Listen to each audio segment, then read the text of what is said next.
everyone, welcome back to my channel. I'm Sarah, and today I'm going to be talking about Fiji from a solo traveler's perspective. Maybe you are thinking of traveling to Fiji solo and you're kind of wondering, will it be awesome? Will it be awkward? Will it be worth it? Well, I'm going to share some of my experiences when I felt awkward or upset, when I absolutely loved it, why I think Fiji is a great destination, but also give you tips on where it might be best for you to go as a solo traveler. All right, so is Fiji good for solo travelers? Short answer, absolutely. I loved my 2 weeks that I spent in Fiji. I think Fiji is an amazing destination for solo travel. Now, I wasn't sure originally because when you think of like a tropical destination, you just think of honeymoon sometimes, or at least maybe I do, and maybe that's not fair, but it was not awkward, at least in one area of Fiji. Yeah. So overall, short answer is yes, I do think it is a great destination for solo travel, but stick around and I will provide some strategies on how to really maximize your experience as a solo traveler. All right, and then coupled with, is it good for solo travel? Is it safe, especially as a woman going to Fiji? Is it safe? And I know years ago, I remembered reading something about Fiji and how women can't walk around alone. I don't know, I don't think that was fair. Maybe it was fair back then. I don't know. I felt completely safe the whole time. I will say that on the main island, I was far more alert. Now, that is not to say that I was necessarily unsafe, but I definitely kept my wits about me and was aware of my surroundings. But I did walk alone in Sigatoka, like Sand Dunes National Park. I'm on a trail. There's men in the fields, like working, like weed whacking. And I walked right by them, no problem. They were very kind, gentle. They were gentlemen. Actually, one man was walking by me with a machete in his hand. I did have this brief moment of feeling like I might become like a Lifetime movie and buried in the field somewhere or something. I don't know. I had like a 5-second brief moment of, oh my gosh, because I was alone on this path. He obviously was working in the field. I had seen other people working in the field, so I assumed he was the same. And as he approached me, he said, hello, if you're going to the sand dunes, you're on the right path. And he just continued walking. And I did check in my periphery to make sure that like he kept walking because I was nervous a little bit, but it was fine.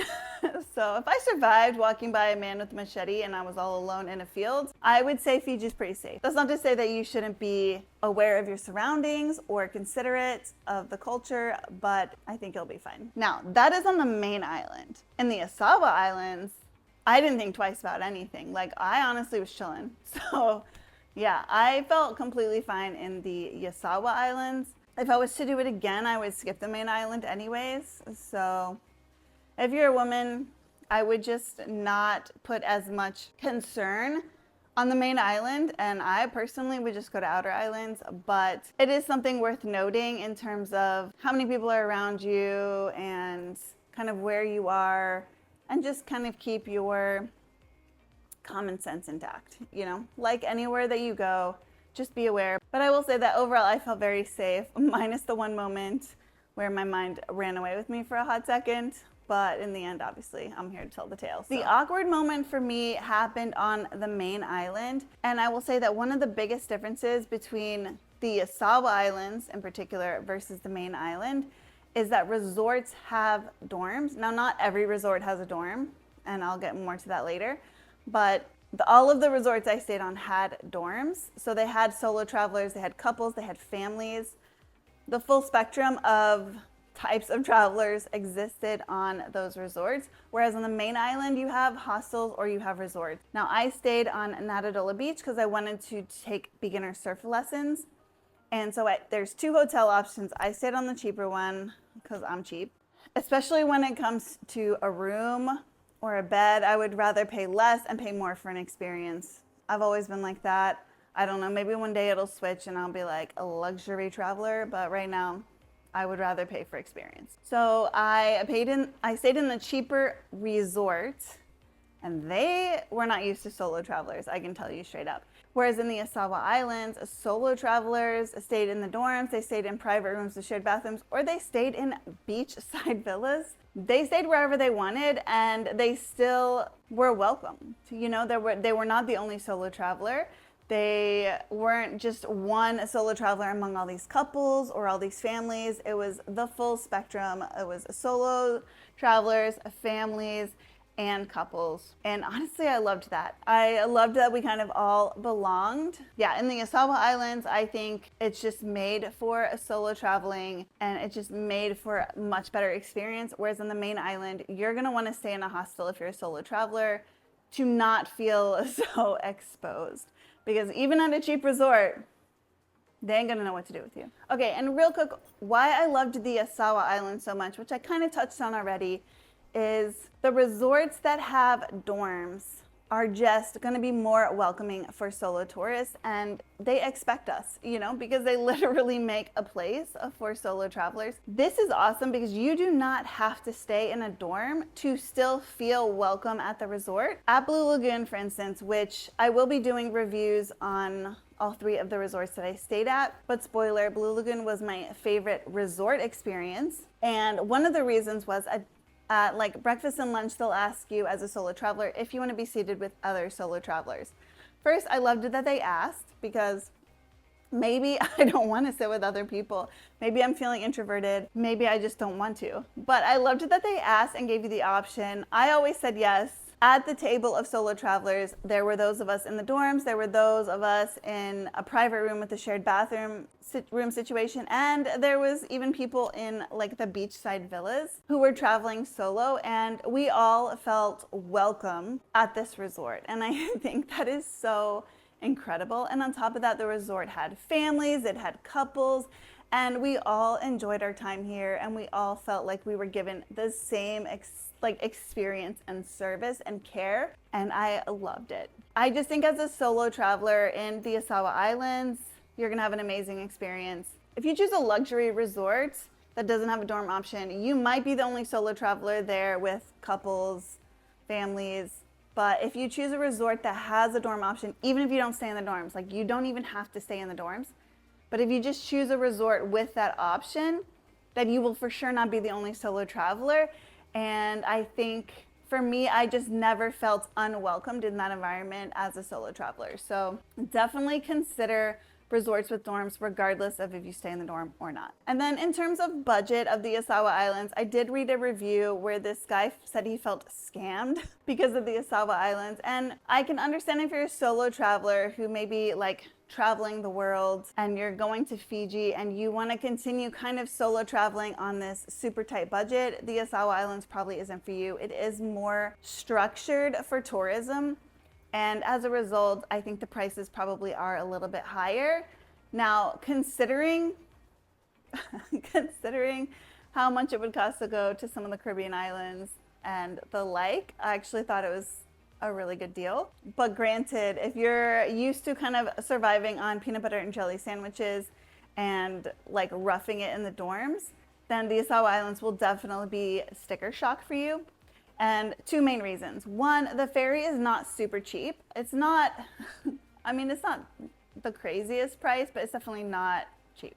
It's not cheap. The other thing is that even if you stay in dorms in the Yasawa Islands, dining plans are compulsory for everyone. So it doesn't matter which room type you choose, you have to pay for the food plans at these resorts. And some of the resorts, you are not gonna have another option.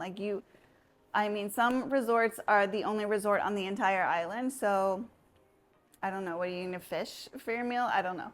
You don't have another option. So you are forced to pay for the meal plan. When I first saw the price, I had a little bit of sticker shock, but then when I broke it down, I thought, okay, this isn't that bad. And there's a couple reasons why I don't think it's that bad. One is, for islands, there's always going to be an import cost with food.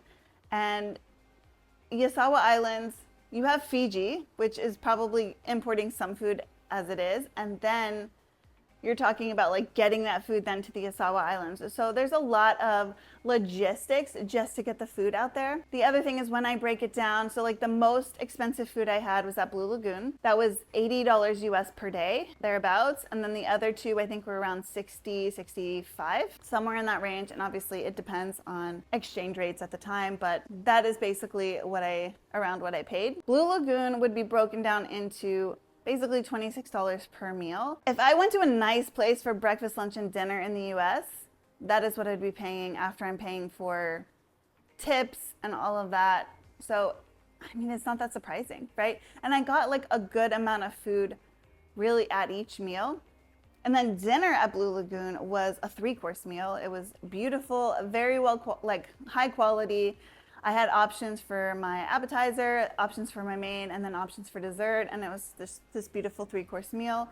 Overall, I actually think the pricing is fair. When you consider import costs, you consider that it is a tourist area, and like what people are paying at Disney for a bottle of water versus what I'm paying for in a paradise on islands, like on a resort, honestly, it's not that bad. But you got to break it down to kind of avoid some of that sticker shock. And you need to go in knowing what you're going to be getting and what you're going to need to pay for, so that when you book that dorm, if you book the dorm, it's going to be so cheap, but you're going to be paying way more for food than you are for the bed. So you just need to have that in mind. If you're somebody who likes to live off of peanut butter and jelly and slum it in the dorms, then yeah, this Yasawa Islands are gonna feel like a ripoff for you. But if you're going and you want a nice vacation and you wanna just enjoy yourself and have an adventure in this tropical, country of Fiji, then I think it's actually quite reasonable overall. So if you wanna plan a trip to the Yasawa Islands, you're like, Sarah, you've sold me, I definitely wanna go to the Yasawa Islands. There's 2 easy ways to approach it. One is to do what I did, which is kind of DIYing your trip. I booked at 3 different resorts. I booked resorts based on activities that I wanted to do. So I booked Blue Lagoon, Manta Ray Island, and Barefoot Quata. Then I booked the Bula Pass for 8 days, which is the ferry hop pass. I will say that I did overthink it, and I did Blue Lagoon first, which is the furthest point, and then I went south. If I was to do it again, I would probably start in the middle, then go to Quata, then go up to Blue Lagoon, because Blue Lagoon was my favorite resort experience. However, all I'm trying to say is you don't need to overthink it. The ferry literally makes stops going north and then stops going south every single day. And the resort will be able to tell you, will take you to the appropriate north or south ferry option, so that you're not on the ferry more than you need to be. So yeah, you don't need to overthink it. You can kind of pick and choose however you want and have a great time. And you can even pick, the Bula Pass I think comes with 5 days up to 15 days. But if you are just like, I don't even want to plan it, I don't like planning, there is a Yasawa Wanderer, which has all 3 of the resorts that I stayed at as options inside of it. And they kind of organize it for you. Everything is included, the ferry pass, the room accommodations. You get to choose which type of accommodation you want, whether you want to stay in the dorm, whether you want a private room with a shared bathroom, or whether you want completely private room. And then the only thing, of course, not included will be food. You have to pay extra for your dining plans.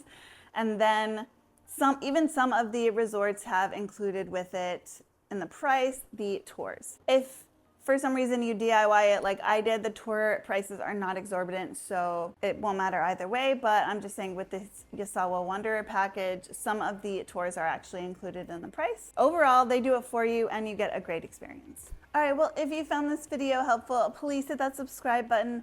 Thank you so much for watching, and until next time, happy travels. Bye.